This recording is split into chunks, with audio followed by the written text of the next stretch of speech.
অনেক দিন বাদে আমি আবার এরকম একটা ব্রেকফাস্ট বানিয়ে ফেললাম। আমার কর্তার খাওয়া হয়ে গেছে এটাই। এই যে শসা কেটে নিয়েছি, আর এই যে বিট লবণ, গোলমরিচের গুঁড়ো, আর এই যে টমেটো সস, আর চিজটা আমি কুড়িয়ে দিয়েছি শসা দিয়ে, তারপরে বিট লবণ আর গোলমরিচের গুঁড়ো দিয়ে দিলাম, তারপর টমেটো দিলাম, দিয়ে যে চিজটাকে ছড়িয়ে দিলাম, দিয়ে এবার অন্য একটা পানিতে দিয়ে এর উপরে চাপা দিয়ে দেবো। ব্যাস হয়ে গেল, সকালের টিফিন হয়ে যাবে। আমার কর্তাও খেয়ে নিয়েছে, এটা আমার ছেলের।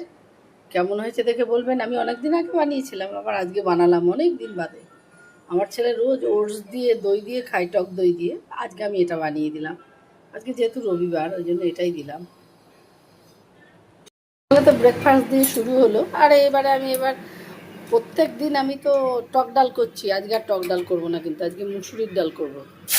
কালো জিরা আর এই শুকনো লঙ্কা আমি ফোড়ন দিয়ে দিয়েছি, দিয়ে ডালটাকে দিয়ে দিলাম। আজকে ফোড়ন ডাল করবো এই কারণে, আমার ঘরে অনেক লেবু আছে, এবার তো লেবুগুলোও তো খাওয়ার দরকার। এই জন্য আমি আজকে ডালটাকে ফোড়ন করে দিলাম, এভাবে করছি আর কি। আজকে লেবু দিয়ে খাবো আমরা ডালটা। আর আজকে একটুখানি অন্য দিনের থেকে একটু গরমটা, রোদের তাপটা একটু কম আছে অন্য দিনের থেকে। কিন্তু বাজার থেকে তো কাটা মাছ নিয়ে এসেছে, আর মাছটা ভাজা হয়ে গেছে, আর আলুটাও আমি ভেজে রেখে দিয়েছি। আর এই মশলাটাকে আমি একটুখানি জিরে শুকনো লঙ্কা ফোড়ন দিয়েছি, দিয়ে কাঁচা লঙ্কা দিয়ে বসিয়ে দিয়েছি। আপনারা তো সবাই জানেন যে আমি কাঁচা লঙ্কা দিয়ে রান্নাটা করি। এর মধ্যে লবণ টবণ হলুদ টলুদ সব দিয়ে দিয়েছি, আর দুটো টমেটো আমি পেস্ট করে দিয়েছি এর ভিতরে। এবার মশলাটাকে ভালো করে কষাবো, কষিয়ে তারপর আলুটাকে ছাড়বো। অনেকদিন বাদে ঝোল করছি,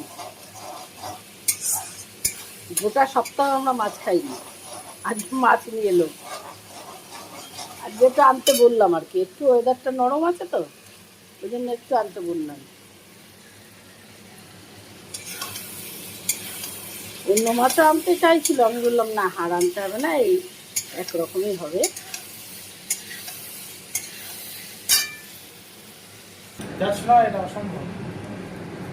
এই যে মাছটা আমার রান্না হয়ে গেছে, কেমন হয়েছে সবাই দেখে বলবেন কিন্তু।